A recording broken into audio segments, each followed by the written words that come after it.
15వ వచనం నుండి కొన్ని మాటలు చదువుకొని ఇది నా చదువు. వారు కూడి వచ్చి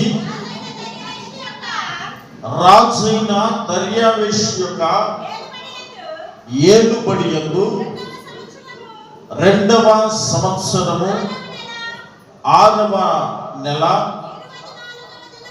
24వ దినమున సైన్యములకు అధిపతియగు యెహోవా తమ దేవుని మందిరపు పని చేయు మొదలు పెట్టిరి. ఏం మొదలు పెట్టారంట?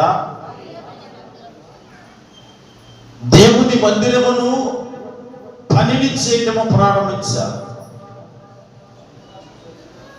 ఎప్పుడైతే వారు దేవుని మందిరపు పనిని ప్రారంభించారో చేయటము, వారి కుటుంబంలో సమృద్ధి కలిగింది, వారి జీవితంలో సమృద్ధి కలిగింది, వారికి దేవుని మహిమ నిత్యము తోడైంది, నడిపించింది.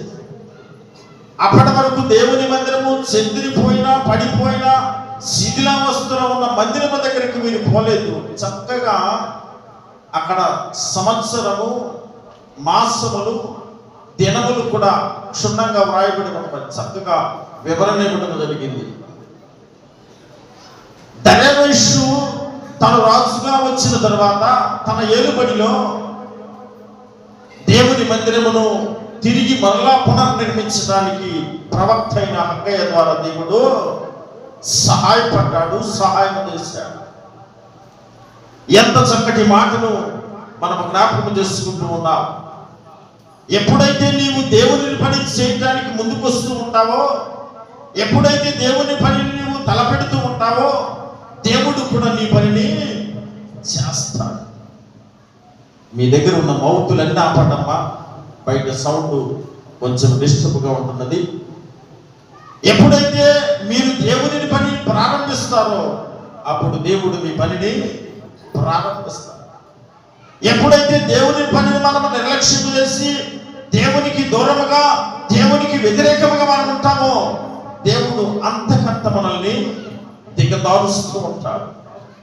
ఎప్పుడైతే నీ జీవితంలో దేవుని సన్నిధికి వచ్చి మోకరించడం దూరం అయిపోయిందో, ఎప్పుడైతే దేవుని సన్నిధిలో నువ్వు కూర్చోటము దూరం అయిపోయిందో, ఎప్పుడైతే నీవు దేవుని స్తుతించడం దూరం అయిపోయిందో, నీ జీవితంలో దేవుడు కార్యములు చేయటం లేదు, నీ జీవితంలో దేవుడు అద్భుతములు చేయటం లేదు, నీ జీవితంలో ఉన్న సమస్యలకు పరిష్కారం దేవుడు ఇవ్వటం లేదు. దర్యావేషు వచ్చిన తర్వాత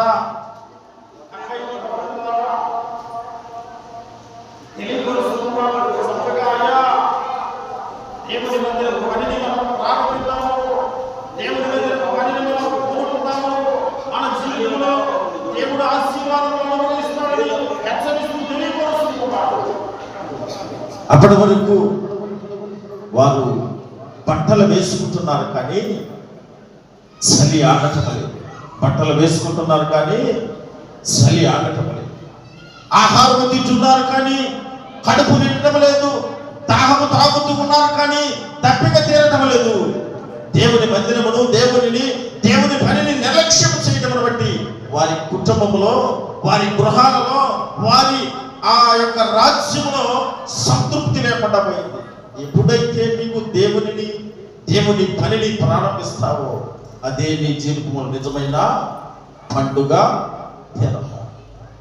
ఏదో నామకార్థముగా నూతన వస్త్రములు వేసుకొని, ఏదో నామకార్థముగా పిండి వంటలు వండుకొని, ఏదో నామకార్థముగా నీ గృహాల చుట్టూ విద్యుత్ దీపములు అలంకరించుకునేది పండుగ కాదు. నీ జీవితంలో పండుగ రావాలంటే నీవు ఎప్పుడైతే దేవుని పనిని తలపెడతావో అప్పుడు దేవుడు నీ పనిని చేస్తాడు. అయ్యా, గత సంవత్సరం అంతా నేను అనుకున్నాను నా కుమారుడికి ఉద్యోగం రాలేదని, నీ కోసం ఎదురు చూశానయ్యా, నీ సహాయం కోసం ఎదురు చూశానయ్యా. ఈ సంవత్సరం, నూతన సంవత్సరంలో నీ పనిని ప్రారంభించాలనుకుంటున్నా, ఈ సంవత్సరము నీ సన్నిధిలో గడపాలనుకుంటున్నా, ఈ సంవత్సరము నీ సన్నిధానంలో మోకరించాలనుకుంటున్నానయ్యా. నా కుమారుడికి ఉద్యోగం అనుగ్రహించు, లేదా నా కుమార్తెకు వివాహము జరగాలి ప్రభువా అని నీవు ప్రార్థిస్తే తప్పకుండా నీ జీవితంలో దేవుడు సంతోషమును, ఆనందమును, నిజమైన పండుగను నీకు అనుగ్రహిస్తారు. ఇశ్రాయేలీయులు 70 సంవత్సరములు చెరలో పట్టబడి ఉన్నారు. దర్యావేషు వచ్చిన తర్వాత ఆ చెరలో ఉన్న వారందరినీ విడిపించి వేశాడు. వెళ్ళిపోండి అని 3 విభాగాలుగా విభజించి 3 సార్లు వారందరినీ బయటికి పంపించేశాడు. బంధించబడి ఉన్నవారు బయటికి వచ్చిన తర్వాత చక్కగా దేవుని పనిని చేయటము ప్రారంభించారు. అప్పుడు వారు ఆహారం తింటూ ఉంటే సమృద్ధిగా కడుపు నిండుతూ ఉన్నది. అప్పుడు వారు దప్పిక తాగుతూ ఉంటే సమృద్ధిగా దాహము తీరుచూ ఉన్నది. దేవుని పని చేస్తే మీరు నమ్మినా నమ్మకపోయినా ఇది సత్యం. నీ జీవితంలో సమృద్ధి ఉంది, నీ జీవితంలో ఆనందం ఉంటుంది, నీ జీవితంలో అభివృద్ధి ఉంటుంది, ఫలింపు ఉంటుంది. రాత్రి అన్నం తిందామని 2:30-3 గంటల సమయంలో అనుకున్నా. పిల్లలు నిద్రకేసి అప్పుడు నిద్రపోయింది. ఆ పిల్ల ఏం చేసిందంటే మెడకే సైకిల్ వేసినట్టు చెయ్యేసి తిట్టి కొనుక్కుంది. లేకపోతే ఇది లెక్తి వేసింది కొడుకు. ఇక నేను కూడా అప్పుడు దాకా వెలుపుకుండేదానికి నిద్రలో దోరుకున్నా. ఈమె సన్నకాడేం చెప్పిందంటే పాటన అయిపో తింటే పెరుగు చట్నీ జాగ్రత్తగా ఫ్రిడ్జ్లో పెట్టు, కనమాయి బయట పెట్టినా పర్వాలేదండి. సరేలేమ్మా తింటే అట్లాగే చేస్తాను. తెల్లారి లేచే చూసేసరికి 7:30 అయింది. అప్పుడు లేస్తే కాళ్ళు కండికి పెట్టుకోవడం, లెగితే నడవటానికి రావట్లేప్ప. అప్పటికే చర్చి మీద మైక్ మోగుతుంది. అతని మీద లేచి ఒకరు మొహం కడుక్కొని అన్నం తినే సమయం కాదండి, పెరుగు చట్నీ దాగి, ఎందుకంటే కొద్దిగా నిన్నంతా పోలేదు, ఇవాళంతా లేదు కదా, కొద్దిగా ఏదైనా ఒప్పుకొచ్చిందని తిన్నా. ఆ పెరుగు చట్నీ దాగి పడుకున్నా. మళ్ళీ కొంచెంసేపటి ఫోన్ వచ్చింది, అయ్యా వాళ్ళ పాట వాక్యం చెప్పాలి త్వరగా. ఒక్క పాట చెప్పాను. ఆడకపోయి తిరిగి 2 చర్చిలు చెప్పి మళ్ళీ అతను 4 గంటలకి మధ్యలో మంచినీళ్ళు దానమే కానీ ఏమీ లేదు. ఆయన పని చేస్తే ఓపికను నీకు ఇస్తాడు. వచ్చి వెంటనే పిల్లల్ని పిలిచి శుభ్రం చేసి చేసి ప్రార్థన ప్రారంభించి మరలా ఇంటికి పోయి 2 చెంబులు నీళ్ళు పోసుకుని వచ్చి నిలబడ్డా కానీ మరి ఏది కూడా ఉంటుంది.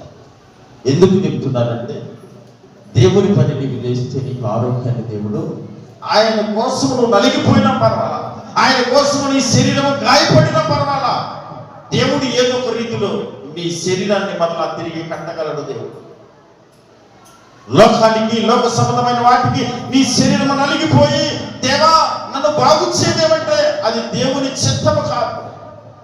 దేవుని కొరకు నువ్వు నలగబడు, దేవుని కొరకు నీవు పనిచేయి, దేవుణ్ణి అడుగు. తప్పకుండా నీ జీవితంలో ఆరోగ్యముడు దేవుడు అనుగ్రహిస్తాడు. ఎరికో పట్టణంలో కూడా యేసు ప్రభువు వెళుతూ ఉన్నాడు. ఎరికో ప్రాంతంలో కూడా యేసు ప్రభువు వెళ్తున్నాడని తెలుసుకున్నాడు. గుడ్డివాడైన భర్తమయ్యి రోడ్డు వెంబడి కూర్చుని, అయ్యా దావీదు కుమారుడా నా దగ్గరకు రయ్యా, నా మాట వినయ్యా, నా వైపు చూడయ్యా అని కేకలు వేస్తూ ఉన్నాడు. ఎవరు? భర్తమయ్యి కేకలు వేస్తూ ఉంటే యేసు ప్రభువుని వెంబడి ఉన్న వారందరూ కూడా అడుగుచున్నారయ్యా, యేసు ప్రభువుని నువ్వు కేకలు వేస్తున్నావు, నీవు గుడ్డివాడివి, భిక్షగాడివి, నీ దగ్గరికి యేసు ప్రభువు ఎందుకు వస్తాడయ్యా, మౌనముగా ఉండని అందరూ కేకలు వేసి ఆయనను నోరు మూయిస్తూ ఉన్నారు. ప్రతిరోజు యేసు ప్రభువు ఆయన నడుస్తూ ఉన్నప్పుడు, మార్గ మధ్యంలో వెళ్తూ ఉన్నప్పుడు అనేక మంది ఆయనను పలకరించేవారు, ఆయన దగ్గరకు వచ్చి ప్రార్థన చేయించుకునేవారు. ఈ భర్తమయ్య కూడా అనుకుంటున్నాడు, రోజు ఆయన భిక్షమెత్తుకోవడానికి అనేక మందిని పిలిచేవాడు. అమ్మా ఎవరైనా నాకు సహాయం చేయండి, ఆకలి వేస్తుందని రోజు కేకలు వేసేవాడు. కానీ ఆ దినమున మాత్రం ఎరుకో ప్రాంతంలో వెళ్తున్న యేసు ప్రభువుని దావీదు కుమారుడా కేకలు వేస్తూ ఉంటే యేసు ప్రభు చెవిన పడింది ఆ శబ్దము.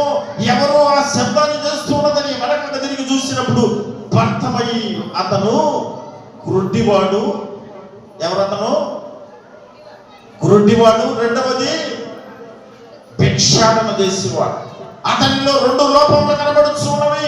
ఒకటైతే పర్వాలా, 2 లోపములు కనబడుచు ఉన్నది. నీ నా జీవితంలో కూడా అనేక లోపములతో, అనేక సమస్యలతో బాధపడుచుకున్నావు. ఎన్ని సమస్యలున్నా, ఎన్ని లోపములున్నా దేవుని యొద్దకు వచ్చి నువ్వు కనుక ప్రాధేయపడి ప్రార్థిస్తే ఆ సమస్యలన్నిటిని తీర్చేది నా రక్షకుడైన యేసు ప్రభువారని నీవు ఈ రాత్రి వేళ విశ్వసించు. ఈ నూతన సంవత్సరములో నీకు నిజమైన పండుగను, నిజమైన సంతోషమును, నిజమైన ఆనందమును దేవుడు నీకు అనుగ్రహించబోతూ ఉన్నాడు. భర్తమై కేకవేసుడయ్యా, నాకున్న గుడ్డితనమును తీసివేయవా, నాకు నిన్ను చూడాలనిపిస్తూ ఉన్నదయ్యా. ఈ లోకంలో ఏమి చూడకపోయినా నాకు పర్వాలేదయ్యా.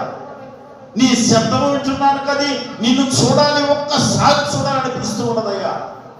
నీ చిత్తాన్ని, నీ నిర్ణయాన్ని, నీ ఆలోచనను నా వైపు ఒక్కసారి తిప్పుదేవా. భర్తమై బ్రతిమలాడాడు, కేకలు వేశాడు, పెద్ద పెద్దగా అరిచాడు. భిక్షము కోసం అరిచే నోరు ఆ రోజు ఎవరి కోసం వచ్చింది? యేసు ప్రభువారి కోసం వచ్చింది. నువ్వు కూడా నీ నోటిని దేనికి ఉపయోగిస్తూ ఉన్నావు? దేవుని సన్నిధిలో స్తుతించడానికి ఉపయోగించు. నీ నోటిని బోరగా వాడుకో. నీ నడకలు దేని కొరకు వెళ్తూ ఉన్నవి? లోకము వైపు నీవు నడుస్తూ ఉన్నావేమో, దేవుని కోసం నడువు. నీ జీవితంలో అభివృద్ధి ఉన్నది. అమ్మా బైబిల్ చదివావా? అమ్మా ప్రార్థన చేసుకునే ఆడంటే పొద్దుట ఖాళీయే లేదు. నీకు ఖాళీ ఉండదు. దేవుడు సమయాన్ని ఇవ్వడు. నీవు ఎప్పుడైతే దేవుని పని చేస్తావో దేవుడు నీకు తగిన సమయం ఇస్తాడు, తగిన కార్యములు నీ జీవితంలో చేస్తాడు. భర్తమై అప్పటి వరకు రోజు భిక్షాటన కొరకు, ఆహారం కొరకు అల్లాడుచు కేకలు వేసే వ్యక్తి యేసు ప్రభువారి కోసం కేకలు వేస్తూ ఉంటే యేసు ప్రభువారు వచ్చాడు. అయ్యా, ఏం కావాలయ్యా నీకు? అయ్యా, నాకు నిన్ను చూడాలి, నీ వైపు తిరగాలి. వెంటనే భర్తమైన దేవుడు స్వస్థపరిచాడు. ఇక భిక్షాటం లేదు, అంధత్వము లేదు. లేచాడు, యేసు ప్రభుని వెంబడించడము, యేసు ప్రభుని ఫాలో అవడం ప్రారంభించాడు. తన జీవితంలో క్రిస్మస్ పండుగ, నూతన సంవత్సరం వచ్చింది. ఏమొచ్చింది? అప్పటిదాకా కూర్చునేవాడు రోడ్డెమ్మటే, భిక్షాటన కోసం అరిచేవాడు రోడ్డెమ్మటే, ఎవరు ఏది వేస్తే అది తినేవాడు. ఎందుకంటే కళ్ళు లేవు కాబట్టి. నిజమైన పండుగ దేవుని కేక వేసినప్పుడు, దేవుని పిలిచినప్పుడు భర్తమై జీవితంలో నిజమైన పండుగ వచ్చింది. ఆ పండుగ మనం ఎన్ని పండుగలు చూసాం?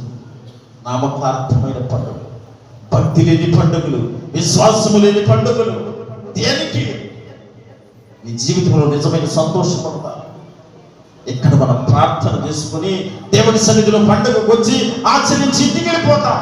భార్య భర్తల మధ్య గొడవ, కుటుంబంలో అత్తమామల మధ్య గొడవ, కుటుంబంలో అన్నదమ్ముల మధ్య గొడవ. కారణం నిజమైన పండుగ నీ జీవితంలో లేదు. ఎన్ని పండుగలు చేసుకుంటే ఏమి? దేవుడు నీలో ఉంటే రోజు నీ జీవితము పండుగే. అందుకని దేవుణ్ణి నీ జీవితంలోనికి తెచ్చుకో. భర్తమై అడిగాడు, అయ్యా, నిన్ను చూడాలని ఉంది, నిన్ను వెంబడించాలని ఉంది, నీతో కలిసి నడవాలని ఉంది.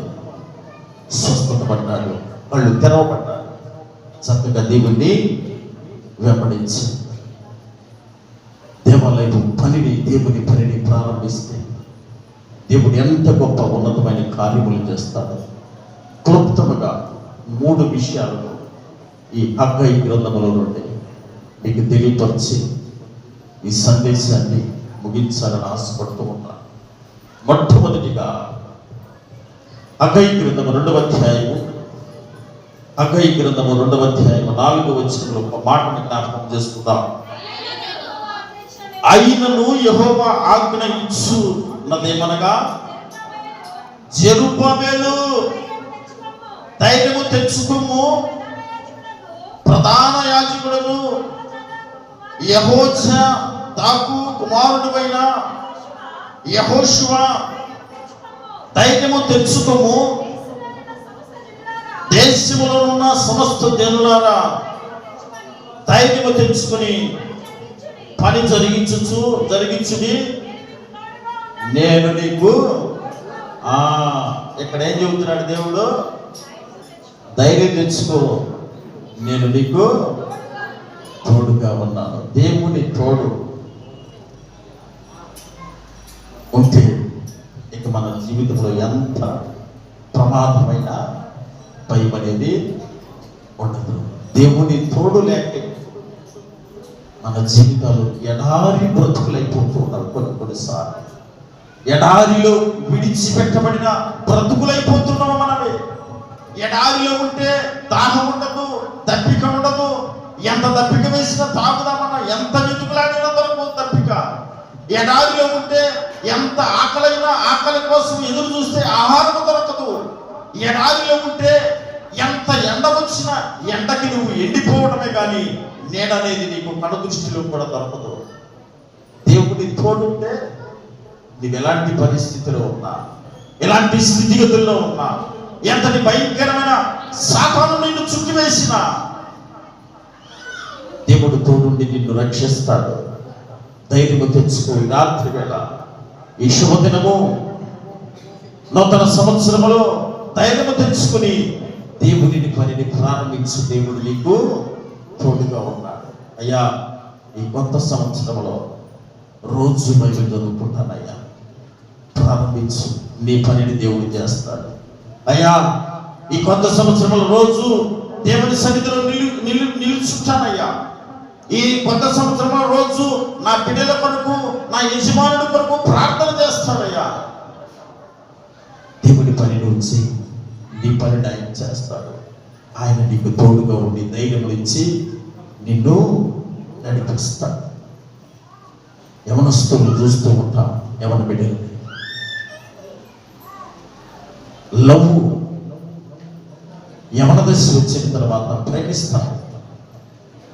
ప్రేమించిన తర్వాత నీకు నేనున్నా, అవసరమైతే నా ప్రాణమును నీకు ఇస్తా, నీవు నీ కోసం నేను చనిపోనన్నా చనిపోతా అని మాయ మాటలు చెప్పి ప్రేమించి పెళ్లి చేసుకున్నటువంటి యవనస్తులు వివాహము చేసుకున్న తర్వాత ఒక సంవత్సరము కూడా తిరగదు, ఒక నెల కూడా తిరగదు, ఎంతలోనే కుటుంబములు కలహాలు మొదలవుతూ ఉంటాయి. అప్పుడే అనింది, ఏదో ఒక పండగ వచ్చింది, ఆ పండగలో అనింది, ఆ ప్రేమించిన వ్యక్తితో వెళ్ళిపోయిన అమ్మ, ఆ అమ్మాయి అనింది, మా అమ్మ దగ్గర ఉంటే నువ్వు 500 పెట్టి డ్రెస్ తీసుకొచ్చావు, మా అమ్మ దగ్గర ఉంటే 1500 పెట్టి డ్రెస్ తీసుకొచ్చేదండి. అప్పుడే వాడికి కడుపును నగలటం మొదలుపెట్టింది. ప్రేమించానని చెప్పి ధైర్యం చెప్పి తల్లిదండ్రులకు ఇష్టం లేకుండా తీసుకొచ్చి పెళ్లి చేసుకున్న తర్వాత ఎంత కఠినమైపోయింది. ఒక వ్యక్తి అట్లాగే చేసి ప్రేమించి పెళ్లి చేసుకున్నాడు. తల్లిదండ్రులు ఎంత చెప్పినా వినలేదు. అయ్యా వద్దు అమ్మా, ఆ అబ్బాయి క్యారెక్టర్ మంచిది కదా, వాడు మంచివాడు కదండి, మీకు తెలియదమ్మా, నన్ను కంటికి రెప్పలా చూసుకుంటానన్నాడు. వెళ్ళిపోయింది. 3వ దినముని ఉడుకు నూనె, మంచి నూనె, తాగుతూ ఉన్న నూనె తెచ్చి ఆమె మీద పోసి వేశాడు. ఒక 3 సంవత్సరాలు కాపురం చేస్తే ఏదో జరిగిందంటే సమస్య లేదు. ఒక 30 సంవత్సరాల కాపురం చేస్తే ఏదో జరిగిందంటే సమస్య లేదు. 3 దినాలకే తోడుంటానని చెప్పిన వ్యక్తి, నిన్ను కంటికి రెప్పలా కాపాడుకుంటానని చెప్పిన వ్యక్తి, నిన్ను ధైర్యపరుస్తూ ముందుకు నడిపని చెప్పిన వ్యక్తి 3 దినాలకి నిన్ను హింసించడము, శాడిజము, టార్చర్ పెట్టడం మొదలు పెట్టాడంటే ఈ లోకంలో మరొకటి లేదు. నీవెవరు నమ్ముతున్నావు? ఎవరి పని చేస్తూ ఉన్నావు? దేవుని నమ్ము, దేవుని పనిని ప్రారంభించు. దేవుడు నీకు తోడై ఉంటాడు. ఒక వ్యక్తిని బైబిల్ గ్రంథంలో ఉదాహరణగా తీసుకుని మీకు ఒక వ్యక్తిని జీవితాన్ని పరిచయం చేస్తాను. తోడై ఉంటే ఎంత క్షేమం ఉండదు. దేవుడు అన్నాడు, యాకోబు, నీ పరిస్థితిని నేను ఎరుగున్నాను, నేను నిరంతరము నీకు తోడై ఉంటానయ్యా. నీవు గొర్రెలు కాపురము కదా, గొర్రెలు కాచుకుంటూ ఉండేవాడు కదా అని దేవుడు తెలియపరిస్తే, ఒకనొక దినమున ఇస్సాకు తన కుమారుడితో చెప్పాడయ్యా, యేసేవు, నాకు ఏట మాంసంతో ఆహారము తినాలని ఉన్నది, నీవు వెళ్ళి వేటాడి సిద్ధపరచుకు తీసుకురా, నేను తిని తృప్తిగా ఆరగించిన తర్వాత నా పెద్ద కుమారుడు నీవే కనుక నీకు ఆశీర్వాదములు అనుగ్రహిస్తానని చెప్పాడు. తల్లి విన్నది మాట. ఆశీర్వాదములని పెద్ద కొడుకు తీసుకుంటే చిన్న కుమారుడు ఏమైపోవాలని చిన్న కుమారుడిని ప్రేరేపించిందయ్యా. మీ నాన్న ఇలా అంటున్నాడా, మీ అన్నతో ఆశీర్వాదములని మీ అన్నకి ఇస్తానంటున్నాడు. నువ్వు అర్జెంటుగా వెళ్ళి ఒక జంతువుని వేటాడి తీసుకురా, ఆహారం సిద్ధపరిచి మీ నాన్నకి పెడదాము, తిన్న తర్వాత తృప్తి చెందిన తర్వాత ఆశీర్వదిస్తాడని ఆ చిన్న కుమారుడికి చెప్పింది తల్లి. వెంటనే నమ్మాడు, చక్కగా వెళ్ళాడు. ఇష్టపడుతున్నాడు కదయ్యా, తడివి చూస్తేనేమో యేసేపులాగున్నావు, స్వర్మ చూస్తేనేమో యాకోబులాగున్నది కదా, నువ్వేనాను కదా. నాన్న నేనే, నాకు కొంచెం గొంతు పోయింది, గొంతు బొంగులు పోయింది నాన్న, అంతేకాని నేనే యేసేపు. నీకు ఇష్టమని ఈ ఘోరం తీసుకొచ్చిన ఆహారం తీసుకొచ్చిన తిను నాన్న. తిన్న తర్వాత ఆశీర్వాదములన్నీ యాకోబు ఇచ్చేసిన తర్వాత తెలుసుకున్నాడు. తర్వాత యేసేపు వచ్చాడు కదా, యేసేపు చెబుతూ ఉన్నాడు, నాన్న ఇప్పుడు నన్ను ఆశీర్వదించు నాన్న. అయ్యో ఇప్పుడే కదయ్యా యేసేపు వచ్చాడు, మీ తమ్ముడు కావాలా, నాకు అర్థమైంది, కానీ అప్పటికి నేను అడిగిన గొంతు మార్పుగా ఉన్నదని. కాదు నాన్న, నేనే యాకోబు, యేసేపు అన్నాడు. దేవుళ్ళని తీసుకున్నాడు అయ్యా. వెంటనే యాకోబు మీద కక్ష పెంచుకున్న తండ్రి తన కుమారుడు యేసేపు ఇద్దరు కలిసి యాకోబును తరిమి వేయాలని, హతము చేయాలని, ఏ విధముగా బయటికి పంపించాలని చూస్తూ ఉంటే ఒంటరి ప్రయాణము, అరణ్యంలో ప్రయాణము. తల్లి, అయ్యా మీ మేనమామ ఇంటికి వెళ్ళిపోదు, పంపిస్తాను కదని పంపించింది. నడుచుకుంటూ వెళ్తూ ఉన్నాడు. రాత్రి అయింది, పొద్దుపోయింది. అరణ్యంలో వెళ్తూ ఉంటే అగాధమైన చీకటిలో ఉన్నాడు యాకోబు. దేవా నా వల్ల కావట్లేదయ్యా, ఎంతటి భయంకరమైన స్థితిలో నేను ఉన్నానయ్యా, నాకు తోడై నువ్వు నడిపిస్తానన్నావు కదయ్యా. ఏడుస్తూ ఉన్నాడు ఒంటరి తనకు యాకోబు. దేవుని పని చేస్తే దేవుడు ఏం చేస్తాడు? నీకు తోడుంటాడు. 12 గోత్రములు యాకోబు నుండి వచ్చినవి. యేసు ప్రభువు జననము యాకోబు నుండి వచ్చింది. రాజుల వంశము యాకోబు నుండి వచ్చింది. యాకోబుని పేరు దేవుడు ఇశ్రాయేలుగా మార్చాడు. కారణము దేవుడు యాకోబుకి ఏమైనాడు? తోడై ఉన్నాడు. అరణ్యములు చూశాడు. రాత్రికి తలగడగా పెట్టుకొని పడుకొని ఆలోచిస్తూ దేవుడిని అడుగుతూ ఉన్నాడు. వెంటనే దేవుడు స్వప్నమును కలను యాకోబుకి అనుగ్రహించాడు. భయపడవద్దు, నేను ఎక్కడున్నా నీకు తోడయండి.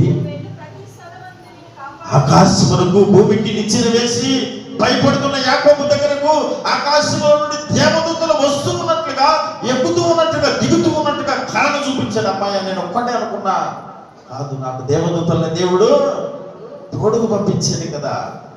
సంతోషపడ్డాడు, ధైర్యం తెచ్చుకున్నాడు యాకోబు. ఆ రాత్రిని నిలవబెట్టి తైలము పోసి అభిషేకించి దానిని దేవాలయముగా మార్చాడు, స్తుతిగా మార్చాడు, దేవుని పనిని చేశాడు. కాబట్టి యాకోబును దేవుడు అంతులేనంతగా, అసలు యాకోబు జీవితంలో అంతులేదు, అంతటి ఆశీర్వాదములు దేవుడు ఇచ్చాడు.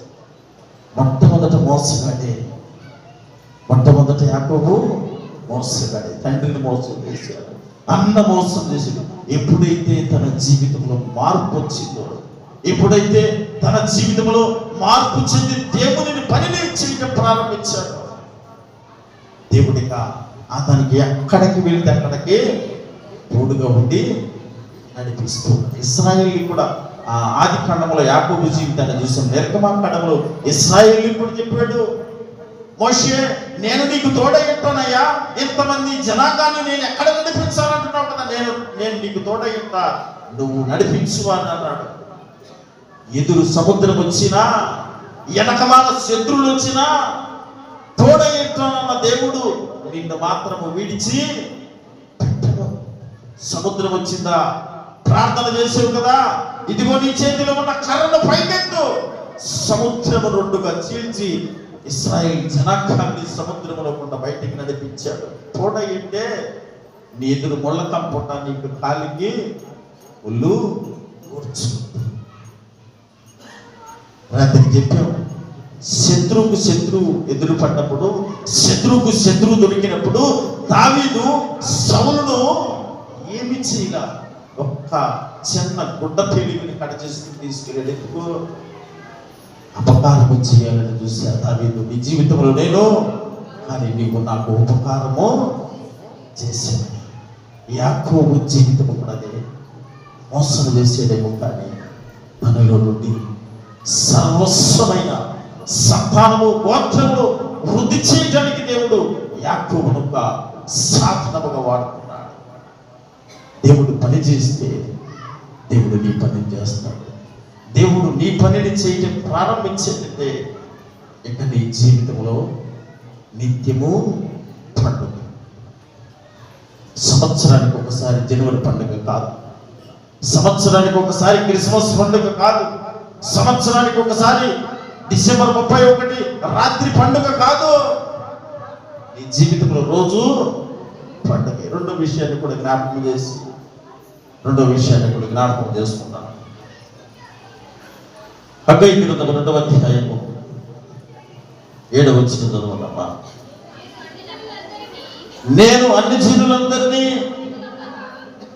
కదలింపగా అన్ని జనులందరి యొక్క ఇష్ట వస్తువులు తేబడును, నేను ఈ మందిరమును మొట్టమొదటి తోడేయండి, ధైర్యం తెచ్చుకో, తోడేయంటాను అన్నాడు. ఇప్పుడు అంటున్నాడు నీ కుటుంబాన్ని లేదా నీ మందిరమును మహిమతో నింపుతానంటున్నాడు. ఏమంటున్నాడు? నీ కుటుంబాన్ని, నీ మందిరాన్ని మహిమతో నింపుతానంటున్నాడు. నీ మందిరాన్ని నీవు ప్రారంభించు, దేవాలయమును ప్రారంభించు, దేవుని పనిని ప్రారంభించు, నీ మందిరం అంతా మహిమతో నేను నింపుతాను. నువ్వు ఎప్పుడైతే దేవుని సన్నిధికి వస్తావో, ఎప్పుడైతే దేవుని సన్నిధిలో ప్రార్థిస్తావో, ఎప్పుడైతే దేవుని వాక్యానికి లోపడతావో, ఎప్పుడైతే దేవుని వాక్యాన్ని అనుసరిస్తావో, నీ కుటుంబంలో మహిమను దేవుడు ఇస్తాడు, నీ ఉద్యోగంలో మహిమనిస్తాడు, నీ వ్యాపారంలో మహిమను అనుగ్రహిస్తాడు, నీ చేతి పని వృత్తుల్లో దేవుడు మహిమను అనుగ్రహిస్తాడు. ఆయన మహిమ నీ కుటుంబంలో ఉంటే ఇక నీకేమైనా దిగులుండిందమ్మా?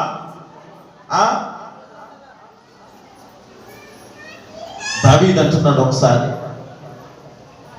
నా గిన్నె నిండి, నీ గిన్నె నిండి పొరిగిపోవటం ఏంటి? నీ కుటుంబము విస్తారముగా ఆశీర్వదించబడుతున్నది.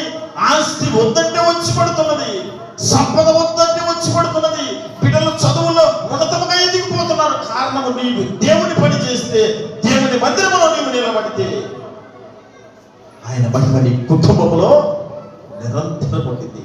ఆయన మహిమ లేకపోతే మన జీవితంలో ఏది కూడా ఉండదు. ప్రియ దేవుని బిడ్డలారా, ఈ రాత్రి వేళ ఆయన మహిమను మనం పొందుకుంటే మన కుటుంబము నిత్యము మహిమతో నింపబడింది. వ్యాపారము లాస్ అయిపోయామనుకుంటున్నావా? నీవు దేవుని పనిని చెయ్యి, నీ వ్యాపారమును అంచెలంచెలుగా దేవుడు అభివృద్ధి చేస్తాడు. ఆయన మహిమతో నీ కుటుంబాన్ని, నీ వ్యాపారాన్ని నింపుతాడు. పని పాటల్లో తండ్రి, పని పాటలు ఇబ్బందిగా ఉన్నవి, పనులు దొరకడం లేదయ్యా, ఎంత వెతికినా నా కుటుంబానికి కానీ నాకు కానీ పనులు లేక ఆర్థికంగా ఇబ్బంది పడిపోతూ ఉన్నానయ్యా. దేవుని పని చేయి, నీవు నీ పని పాటల్లో దేవుడి మహిమను అనుగ్రహిస్తాడు. అప్పుడు నువ్వు కూడా దావీదు చెప్పినట్టు నా గిన్నె నిండి పొర్లుచున్నదే అని ధైర్యముగా చెబుతావు. నా గిన్నె నిండి పొర్లుచున్నదని చెబుతావు. ఎన్నోసార్లు మన జీవితాలు దేవుణ్ణి విడిచిపెట్టాం, సహాయం పొందుతాం, తర్వాత దేవుణ్ణి విడిచిపెడతాం. ఎన్నోసార్లు మన జీవితంలో దేవుడు చేసిన మేలును మర్చిపోతూ ఉంటాం. అందుకని కొన్నిసార్లు దేవుడు కూడా మన ఎడల నిర్లక్ష్యం చేస్తూ ఉంటాడు, ఆలస్యం చేస్తూ ఉంటాడు. మన జీవితాన్ని కొన్నిసార్లు నిర్వీర్యం చేస్తూ ఉంటాడు. కొన్నిసార్లు దేవా నేను ఇన్ని దినముల నుండి ప్రార్థన చేస్తూ ఉన్నాను, ఎందుకని నా జీవితంలో ఆలస్యం చేస్తూ ఉంటామని విసుగు చెందిన దినాలు కూడా ఉన్నవి. కానీ దేవుని మహిమను నువ్వు పొందుకోవాలంటే ఆయన పని, ఆయన ప్రార్థన యందు నువ్వు ఉండాలి. ఆయన నీ పెదవులతో ఆయన్ని స్తుతించాలి, నీ మోకాళ్ళు ప్రార్థనలో మోకరించాలి దేవుని సన్నిధానంలో. నువ్వు ఎప్పుడైతే ఈ పనులన్నీ చేస్తావో నీ కుటుంబములో ఆయన మహిమ ఉన్నది. నీ కుటుంబము పొంగి పొర్లిపోయే విధముగా దేవుడు నీవు అనుకున్న దానికంటే విస్తారముగా ఇచ్చింది. నువ్వు కోరుకుంటూ ఉంటావు, అయ్యా నాకు ఒక చక్కటి గృహ, దేవుడు ఒక చక్కటి గృహాన్ని నువ్వు అడిగేవేమో, అంతకంటే ఉన్నతమైన గృహాన్ని దేవుడు నీకు అడుగులేస్తాడు. ఒక చక్కటి ఉద్యోగాన్ని అనుగ్రహించి దేవుడు, ఆర్థిక సమస్యల్లో ఉన్నాడయ్యా, ఆర్థిక సమస్యల నుండి నన్ను బయట పడవైతేమని నువ్వు కనుక దేవుని సన్నిధికి వచ్చి ఆయన పనిని నీవు చేయగలిగితే తప్పకుండా దేవుడు నీ జీవితంలో మహిమను నింపి నిన్ను ఉన్నతముగా నిలబడినట్టు. ఇశ్రాయేలీయులు కూడా దేవుని మందిరం పని ప్రారంభించారు. ఆ మందిరమును దేవుడు అంటున్నాడు, మహిమతో నింపుతానయ్యా, దర్వేషుడు కానీ ప్రారంభం చెయ్యి, నేను నీకు తోడై ఉన్నాను, నిన్ను నడిపిస్తాను, ధైర్యం తెచ్చుకో. నువ్వు కట్టిన తర్వాత నీ మందిరం అంతా మహిమతో నింపబడి ఉంటుంది. నీవే బాధపడలేదు, ఏ ఆటంకము పడలేదు, ఏ సమస్య నీ దగ్గరికి రాదు, ఏ ఇబ్బందులు నీ దగ్గరికి రావు. సమృద్ధిగా నీ రాజ్యము, నీ పాలన విధానము సమృద్ధిగా ఉండి నీవు బట్టలు ధరించిన నీకు చలి ఉండదు. ఆహారం తింటే కడుపు సమృద్ధిగా నిండింది. నీకు దప్పిక వేసినప్పుడు దాహము తాగితే నీకు దప్పిక తీరింది. ఎంత సమృద్ధిని నేను నీకు ఇస్తానయ్యా. ఇక నీ జీవితంలో ప్రతిరోజు పండుగే. మహిమను కనుక నీవు పొందుకుంటే ప్రతిరోజు నీవు పండుగే. ఒక మాటని జ్ఞాపకం చేసుకున్నా, ఫిలిప్పీయులకు రాసిన పత్రికలో ఒక మాటని జ్ఞాపకం చేసుకున్నా. 4వ అధ్యాయము 9వ వచనం ఒకసారి చదవనమ్మా. ఫిలిప్పీయులకు రాసిన పత్రిక, మరియు మీరు నా వలన ఏమి నేర్చుకున్నారో, అంగీకరించిందిరో, నా యందున్నట్టుగా ఏమి వింటిరో, ఏమి చూతిరో అట్టి వాటిని చేయండి. అప్పుడు సమాధానకర్తయగు దేవుడు మీకు. మనం ఏం చేస్తున్నాం, ఆయన ఏం చెబుతుంటే అది మనం చెయ్యాలి. ఆయన ఏ పని చేయమంటే ఆ పని చెయ్యాలి. ఏది నీవు సక్రమంగా చేయాలంటే అది చెయ్యాలి. ఆయన వాక్యము ఏది బోధిస్తుందో అది మనం చెయ్యాలి. ఏమి విన్నారో, ఏమి చూశారో వాటిని మీరు చెయ్యండి. అప్పుడు సమాధానకర్త అయిన దేవుడు మీకు తోడై ఉంటాడు. ఆ దేవుడు విన్న వాక్యమును వాక్య ప్రకారం నడుచుకోవడం నేర్చుకో, ఆజ్ఞలు పాటించడం నేర్చుకో, సమయానికి ప్రార్థనకు రావడం నేర్చుకో, వాక్యానికి లోబడటం నేర్చుకో, దేవుని యందు విధేయత కలిగి ఉండటం నేర్చుకో, నీ ఇంటిలో పెద్దవారిని గౌరవించడం నేర్చుకో. దేవుడు నీకు నిరంతరము తోడై ఉంటాడు. ఎంత చక్కటి మాటలు! ఈ పండుగ పర్వదినాన జనవరి 1వ తారీఖున దేవుడు మనకు తెలియపరుస్తూ మాట, మన జీవితంలో ఈ 365 రోజులు పండుగ ఉండాలంటే నీవు నేను దేవుని పని అంటే నేను దేవాలయం కట్టమంటు, నీవు దేవాలయం కోసం ఏదో చేయమంటారు. ఆల్రెడీ దేవుడు ఒక సువర్ణమైన చక్కటి దేవాలయాన్ని మనకి ఇచ్చాడు. మనం చేయవలసిన పని అంటే ఆయనను స్తుతించి ఆరాధించి వాక్యానుసారముగా మనము జీవించాలి. అప్పుడు దేవుడు నీకు కావలసినవన్నిటిని అనుగ్రహిస్తాడు. నీ కుటుంబంలో మహిమను ఉంచుతాడు. ఆయన మహిమను 3 విషయాలు కూడా జ్ఞాపకం చేసుకున్నాను. క్లుప్తంగా ముగించాలని ఆశపడుతున్నా. 19వ వచనమా, 19వ వచనము, కోట్లలో ధాన్యం ఉన్నదా, ద్రాక్ష చెట్లైనను, అంజూరపు చెట్లైనను, దానిమ్మ చెట్లైనను, ఒలీవ చెట్లైనను ఇప్పటి వరకు ఫలింపకపోయింది కదా. అయితే ఇది మొదలుకొని నేను నిన్ను ఆశీర్వదించును. చాలు. ఫస్ట్ ఏమన్నాడమ్మా, ధైర్యం తెచ్చుకొని నేను నీకు తోడై ఉన్నాను అన్నాడు. రెండోది, ఆయన మహిమను మందిరంలో నింపుతాను, లేదా నీ కుటుంబంలో నింపుతాను అన్నాడు. ఇప్పుడు ఏమంటున్నాడు?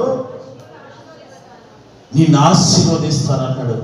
ఆ పై మాటలు, చదవబడిన మాటలు, ద్రాక్ష చెట్లు ఇప్పటి వరకు ఫలించలేదు కదా,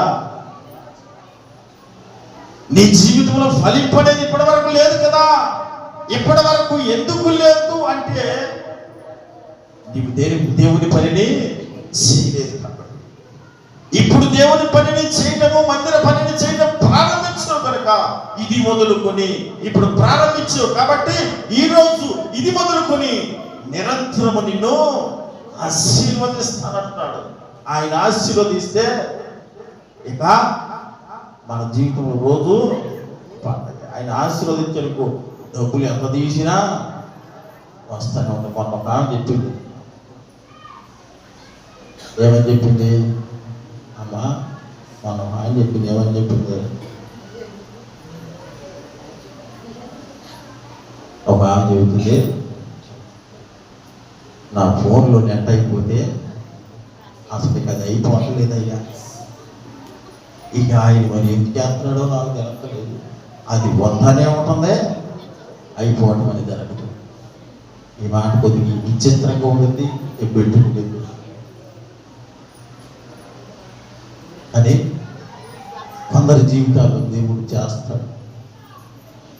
దేవుడు ఆశ్చర్యమును ఆశీర్వాదం ఇవ్వడం నేను అంటున్నా. దేవుడు ఇస్తాడు. ఆయన ఆశీర్వదించడం మొదలు పెడితే నీ జేబులు ధనం కూడా ఖాళీ, నీ అవసరాలను కూడా దేవుడు తీర్చివేస్తాడు. నీకున్న సమస్యలను కూడా దేవుడు తీర్చివేస్తాడు. నీకు ఎలాంటి అవసరత రాకుండా దేవుడు నిన్ను ఆశీర్వదిస్తాడు. ఇక ఆయన ఆశీర్వదించడం మొదలు పెట్టాడంటే ఇక నీ జీవితంలో కొరత రానే రాదు. అయ్యా ఒంటరిగా ఉన్నాను కదయ్యా,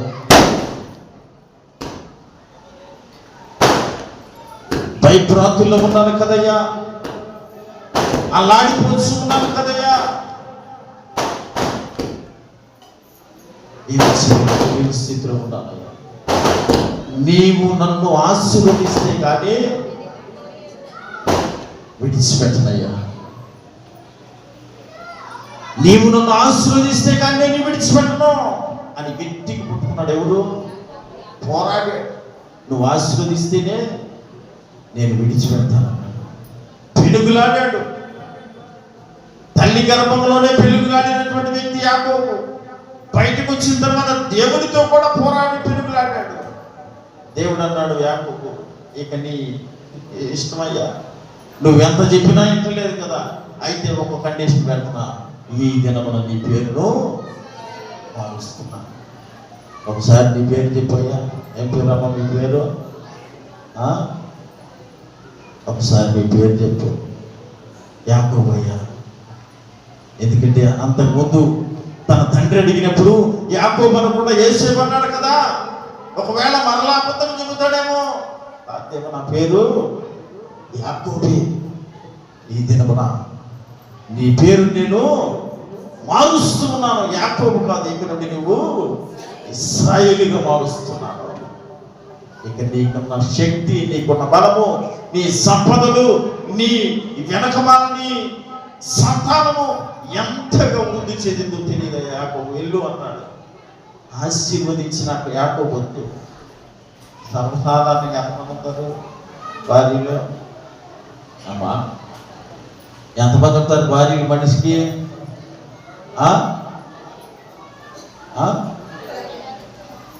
ఒక్కళ్ళేనా? అని యాకోబుకి దేవుడు ఇద్దరినిచ్చాడు. మామ ఒప్పుకున్నాడు, ఈ భార్య ఒప్పుకున్నది, ఆ భార్య ఒప్పుకున్నది, ఇద్దరు భార్యలతో ఏలుబడి చేస్తూ ఉన్నాడు యాకోబు. మరలా చెప్పాడు, ఒక ఆమెకు సంతానం ఇచ్చాడు, ఒక ఆమెకు సంతానమును ఆలస్యం చేశాడు. ఆమె వచ్చుతున్నది కదా, అయ్యా నాకు సంతానం కావాలి అని యాకోబుతో పెనుగులాడుతూ ఉంటే, నేనేమన్నా దేవుణ్ణి కాదమ్మా, సంతానం కావాలంటే నీవు దేవుడిని ప్రార్థించు అన్నాడు. వెంటనే ఆమె గర్భమును కూడా పుట్టాడు. యాకోబుకు మొత్తం 13 మంది సంతానం ఇచ్చాడు. 13 మంది సంతానం, 12 మంది కుమారులు, ఒక కుమార్తెనిచ్చాడు. ఇక ఎటు పోయినా ఏ దేశం పోయినా ఎవరు సంతానం అంటే ఇప్పుడు ఎక్కువ సంతానమే. కాకపోతే పేర్లు రంగులు మారిపోయి కానీ యాకోబు దేవుడు అంతగా ఆశీర్వదించాడు. మనం కూడా కొన్నిసార్లు అనుకున్నాం, నా జీవితంలో ఆశీర్వాదానికి దూరం అయిపోయి అనేక సంవత్సరాలు అవుతుందయ్యా. నా పిల్లవాడితో పాటు చదివిన పిల్లలందరికీ ఉద్యోగాలు వచ్చినాయి, కానీ నా కుమారుడికి ఉద్యోగం రాలేదయ్యా. ఆశీర్వాదానికి దూరం అయిపోయి ఉన్నానయ్యా. దేవుని పనిని చేయటమును ప్రారంభించు. దేవుని సన్నిధికి రావటమును ప్రారంభించు. దేవుడు తప్పకుండా నీ పనిని చేస్తాడు. నీ పిల్లల భవిష్యత్తును ఉన్నతంగా ఉంచుతాడు. నీ పిల్లల జీవితాన్ని ఉన్నతంగా ఉంచుతాడు. నీ జీవితాన్ని ఉన్నతంగా ఉంచుతాడు. ఆయన్ని స్తుతించడమును ప్రారంభించు. నరేషు, నువ్వు దేవాలయమును ప్రారంభించు. దేవుని మందిరమును కట్టడం ప్రారంభించు. తిరిగి ప్రారంభించు. నిన్ను బహుగా ఆశీర్వదిస్తా. ఇప్పటి వరకు ఈ రాజ్యంలో ద్రాక్ష చెట్లు పడటం లేదు, అంజూరపు చెట్లు పడటం లేదు, ఏ చెట్టు కాయలు కాయటం లేదు కదా. ఇక చూడు, ఈ రోజు నుండి నువ్వు దేవుని పని చేసావు కదా. ఈ రోజు నుండి నీ చెట్లన్నీ కాస్తూ ఉంటవి. విస్తారమైన పంటలు పండుతుంది. రాయుడు ఉన్నాను లేఖనము నేను సొంతంగా చెప్పింది కదమ్మా. దేవుని మాటలు ఎంత ఉన్నతముగా ఉండవు. 2 అధ్యాయాలే మంచి పాఠాన్ని నేర్పిస్తూ ఉంటుంది. హగ్గయి గ్రంథం అమూల్యమైన వాక్యం. పంటని కూడా దేవుడు సమృద్ధినిస్తున్నాడు. ఇస్సాకు విత్తనము వేసి 100 పంటను కోసాడు. ఇస్సాకు దేవుడు అనుగ్రహించాడు. ఎంత గొప్ప దేవుడు. నీవు కూడా నీ వ్యవసాయ భూమిని గురించి దిగులు పడుతున్నావేమో, చింతపడుతున్నావేమో, నీకున్న వ్యవసాయమును గురించి దిగులు చెందుతున్నావేమో, ఒకవేళ నీకున్న పశువులను బట్టి కూడా నీవు దిగులు చెందుతున్నావేమో, ఒకవేళ నువ్వు చేస్తున్న పనులను బట్టి కూడా దిగులు చెందుతున్నావేమో. దేవా, ఎంత డబ్బులు తెచ్చినా, ఎంత సంపద వచ్చినా చిల్లు చచ్చిలో వేసినట్టు అయిపోతుందయ్యా. కారణం ఏంటో తెలుసా? నువ్వెవరు పని చేయటం లేదు, దేవుని పని చేయటం లేదు. అందుకనే నువ్వు ఎంత సంపాదించినా సాయంకాలం మనకు ఖాళీ అయిపోతున్నది. మరలా ఉదయం నీ జేబును చూసుకుంటే 1 రూపాయి కూడా మరలా కుటుంబం పోషించబడాలంటే పరుగు నువ్వు లెగెత్తాల్సి వస్తుంది. దేవుని పని చేయి, దేవుని మందిరికి రా, దేవుణ్ణి స్తుతించు, దేవుని ఆరాధించు, దేవుని వాక్యమును విను. నీ జీవితంలో ఆశీర్వాదం దేవుడు అనుగ్రహిస్తాడు. ఇక రోజు నీ జీవితంలో పండుగ ఆనందం. ఈ కొత్త సంవత్సరం ఒక్క దినము పండుగ కాదు. మనకు కావాల్సింది ఎప్పుడు కావాలి పండుగ? మరి జాగ్రత్తగా వింటారా? వింటారు. ఇలా ఒక్కరోజు వింటారు. నా మాట కూడా ఇలా ఒక్కరోజు తలకాయ వింటారు. తెల్లారితే అమ్మ పాటలు అంటే ఒక్కరు రాదు. అమ్మ పాటలు అంటే వాళ్ళిద్దరు పాడుకునే కానీ ఒక్కళ్ళు పాట. అది ప్రతిరోజు మన జీవితంలో పండుగ ఉండాలి. దైవేశ్వర జీవితంలో తన రాజ్యం దేవుడు ప్రతిరోజు పండుగగా చేసాడు. ఎందుకు? దేవాలయమును తిరిగి నిర్మించినటువంటి దేవుని పని నువ్వు చేయటం ప్రారంభించు. తిరిగి నీ పనిని దేవుడు చేస్తాడు. అలాంటి కృప, పరిశుద్ధాత్మ సహవాసం, దేవుని కాపుదల మనందరి మీద ఉంది. ఈ నూతన సంవత్సరం మన కుటుంబాలను వర్ధిల్ల చేయగాక. ఆమె సమస్త జ్ఞానం ఇచ్చిన దేవుని సమాధానం యేసుక్రీస్తు వలన మీ హృదయములకు, మీ తలంపులకు కావలి నడిపించుగాక. దేవా